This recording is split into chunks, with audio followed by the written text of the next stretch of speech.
De l'alliance à l'intimité, chapitre 1er. Les bienfaits de la nouvelle alliance. Le sujet de l'alliance couvre toute la Bible, de l'Ancien au Nouveau Testament. De tout temps, Dieu s'est toujours choisi des hommes avec qui il établissait différentes alliances. Les interventions divines en faveur de ces personnes choisies dépendaient en grande partie de leur conformité et fidélité à cette alliance. La venue de Jésus-Christ sur terre a été l'événement qui a introduit l'humanité dans une nouvelle alliance. La nouvelle alliance, scellée par le sang précieux du Christ, a donc ouvert la voie de la grâce divine, nous permettant ainsi de naître de nouveau, d'avoir une nouvelle relation avec Dieu, d'être en communion avec Dieu. La nouvelle naissance. Lorsque nous parlons de naissance, nous parlons ici de vie. Car naître, n'est-ce pas entrer dans la vie? Par définition, on nous dit que la naissance est le moment du début de la vie d'un être humain. La nouvelle naissance serait donc le moment du début de notre nouvelle vie en tant que fils de Dieu. La conversation nocturne de Jésus et le grand docteur d'Israël, Nicodème, nous illustre très bien cette vérité. Mais il y eut un homme dont les pharisiens nommé Nicodème, un chef des Juifs, qui vint lui auprès de Jésus de nuit et lui dit « Rabbi, nous savons que tu es un docteur venu de Dieu, car personne ne peut faire ces miracles que tu fais si Dieu n'est avec lui. » Jésus lui répondit, en vérité, je te le dis, si un homme ne naît de nouveau, il ne peut voir le royaume de Dieu. Nicodème lui dit, comment un homme peut-il naître quand il est vieux? Peut-il rentrer dans le sein de sa mère et naître? Jésus répondit, en vérité, je te le dis, si un homme ne naît d'eau et d'esprit, il ne peut entrer dans le royaume de Dieu. Ce qui est né de la chair est chair, et ce qui est né de l'esprit est esprit. Ne t'étonne pas que je t'ai dit, il faut que vous naissiez de nouveau. Le vent souffle où il veut et tu en entends le bruit, mais tu ne sais d'où il vient, ni où il va. Il en est ainsi de tout homme qui est né de l'esprit. Nicodème lui dit, comment cela peut-il se faire? Jésus lui répondit, tu es le docteur d'Israël et tu ne sais pas ces choses. En vérité, je te le dis, nous disons ce que nous savons et nous rendons témoignage de ce que nous avons vu et vous ne recevez pas notre témoignage. Si vous ne croyez pas quand je vous ai parlé des choses terrestres, comment croirez-vous quand je vous parlerai des choses célestes? Personne n'est monté au ciel, si ce n'est celui qui est descendu du ciel, le Fils de l'homme qui est dans le ciel. Et comme Moïse éleva le serpent dans le désert, il faut de même que le Fils de l'homme soit élevé, afin que quiconque croit en lui ait la vie. Car Dieu a tant aimé le monde qu'il a donné son Fils unique, afin que quiconque croit en lui ne périsse point, mais qu'il ait la vie éternelle. Jean chapitre 3, versets 1er à 16. Beaucoup de personnes, en lisant ces passages, ont cru que le sujet abordé était celui du baptême d'eau. Loin de là. Parcourant minutieusement le texte et en analysant bien les propos du Seigneur, nous nous rendons plutôt compte qu'il est en train d'enseigner Nicodème sur le but de sa venue sur la terre, à savoir sauver les hommes du péché et les introduire dans une nouvelle vie. En effet, en disant à Nicodème, « Si un homme ne naît d'eau et d'esprit, il ne peut voir le royaume de Dieu. » Le Seigneur Jésus-Christ a voulu tout simplement dire que pour entrer dans la sphère, l'environnement des choses de Dieu, pour saisir les choses spirituelles, pour vivre les réalités spirituelles de Dieu, nous devons accepter la vérité de sa parole, vérité de la parole qui est bien entendu confirmée dans nos cœurs par le Saint-Esprit. Oui, à titre de rappel, l'une des missions du Saint-Esprit est bien de nous convaincre de péché, de justice et de jugement. Soyons plus explicites. L'eau et l'esprit qui sont mentionnés dans ce passage nous parlent en réalité d'une même chose, la parole.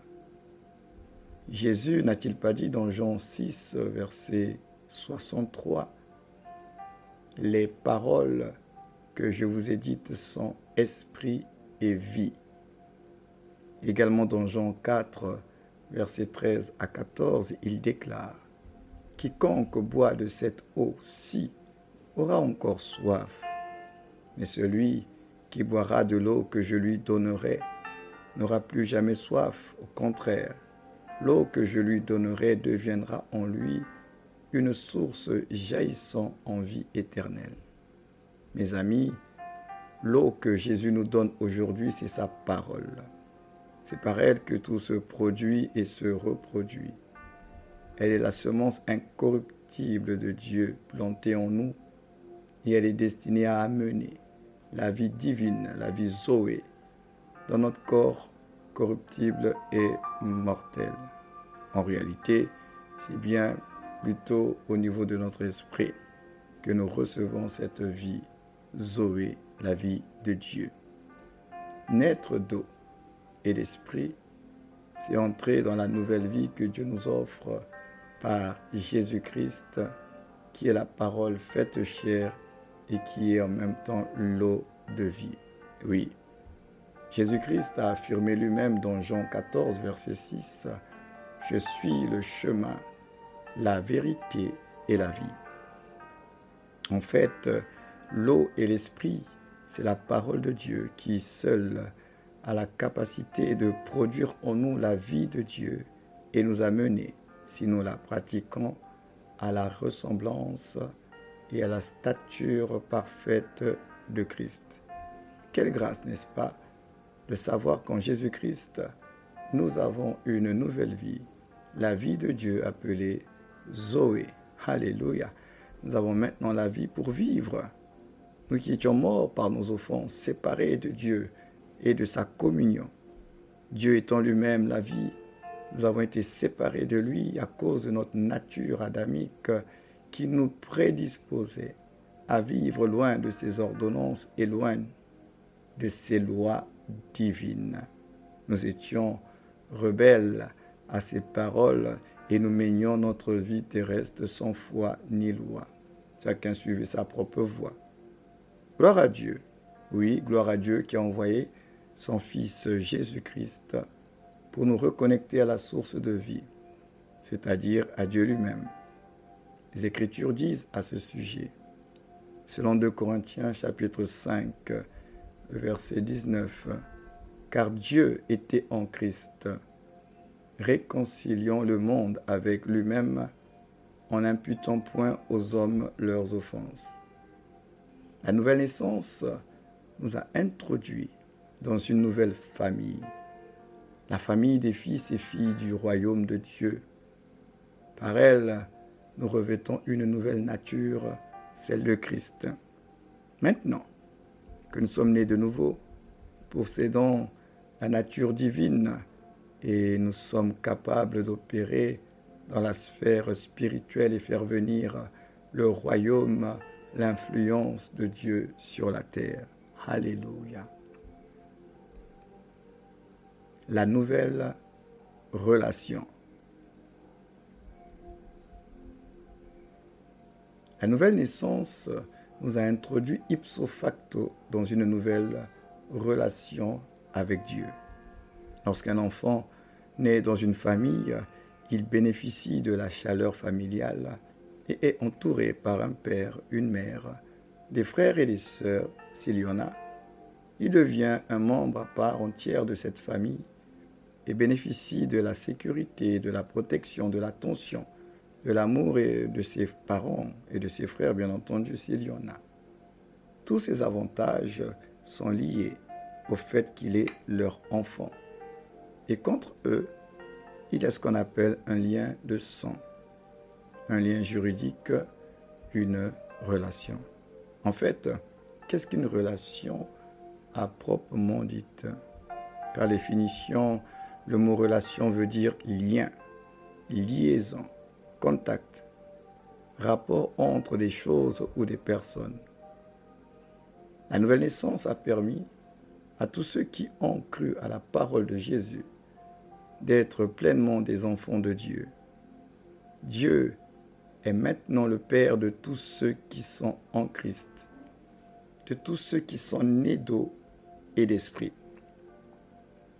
Parce qu'il est notre Père, nous pouvons ainsi l'appeler Abba et nous approcher avec assurance de son trône de grâce.